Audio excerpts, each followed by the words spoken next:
Hi Affordable Art Fair, welcome to my home. Come on in.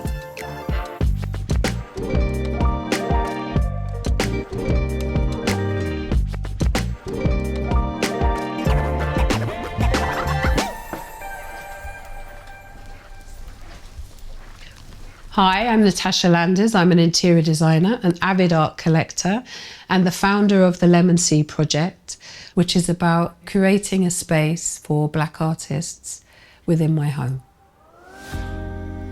Why I'm working with the Affordable Art Fair, because I think it's an easy and accessible way for people to start collecting art. I got into collecting art, in my 20s, and the very first thing I ever bought was a print from a poster shop in Cardiff where I was a student. I'm very drawn to imagery that reminds me of me. I still have that piece of art and it's in my bedroom. It's by an artist called Juan.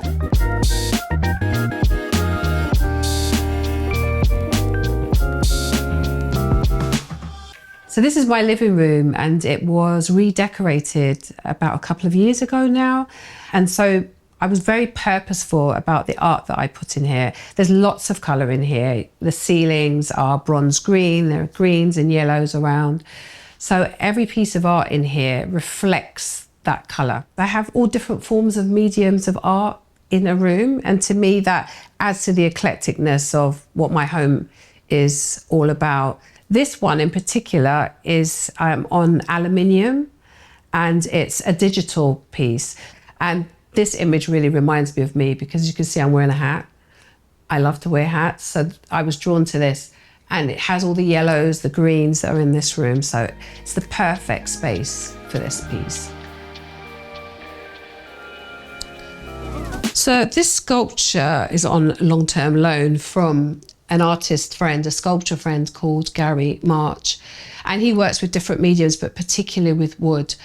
I love this piece because he took a piece of diseased tree that had been cut down and he made something really beautiful out of something that would often be just made into wood chip. This piece actually works better at a lower level and it was designed in that way. So I've got a really good top tip for those who are renting. It's something that I've used with my daughter. You can absolutely display your art. Your key thing to buy are command strips. So what are they? They are these little sticky things that you can also have hooks on. You can put them onto your walls, and when you're ready to leave that rented space or move things around, you simply just pull the tab and it makes no damage to the wall. So definitely get yourself some command strips and then you can make your rented space your own space. So this is my kitchen. It's also the entertainment space. It's where I have parties, I work, I eat, and there's a lot of sunlight in here. So art is really important in this space too. One of my biggest pieces of art in this space is by an artist called Stephen Anthony Davids. This is called Sister Side Eyeing.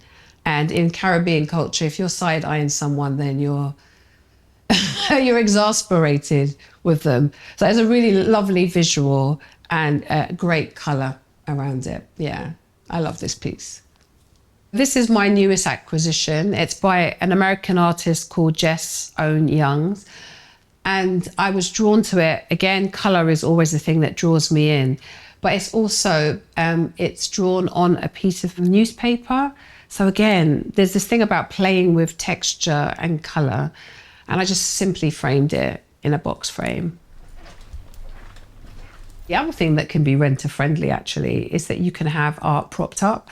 I do that all around the house, and in my kitchen, this piece of art is actually framed by a mirror that's behind it. So yeah, consider different ways of displaying your art is actually, you can use the floor as well as the wall.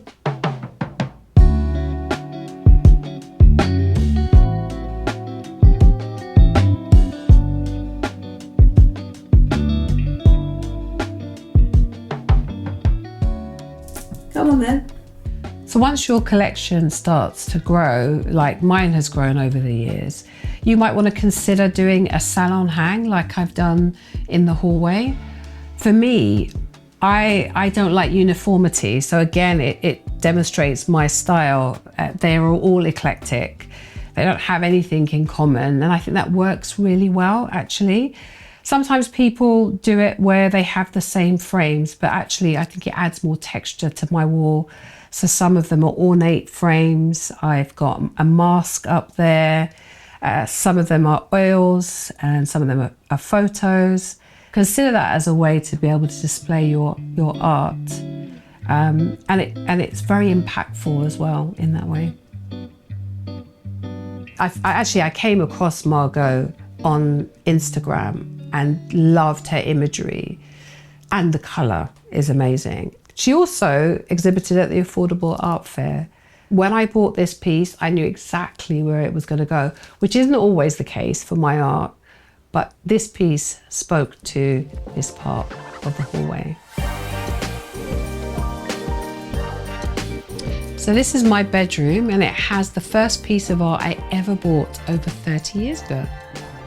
This has faded over the years because it hasn't been behind protective glass. And I think if you love something, invest in protective glass. But also, having said that, there's something about it, the colours muting, that mean it really fits in with the ambience of the bedroom. And this is just perfect. This is the perfect space for it to be in.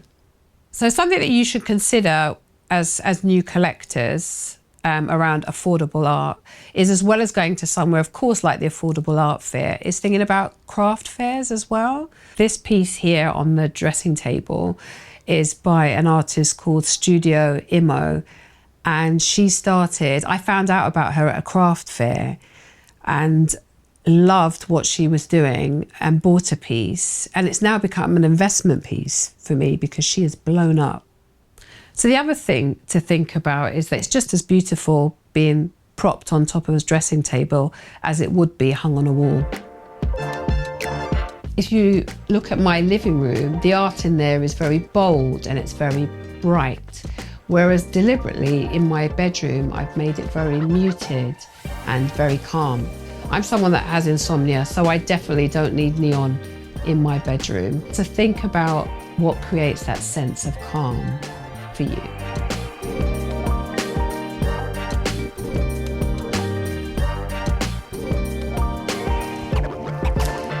So these are my tips for styling your home with art, but my best tip is to go with your instinct. Don't follow fashion, because that's the best way that you're going to reflect your own style and your own personality.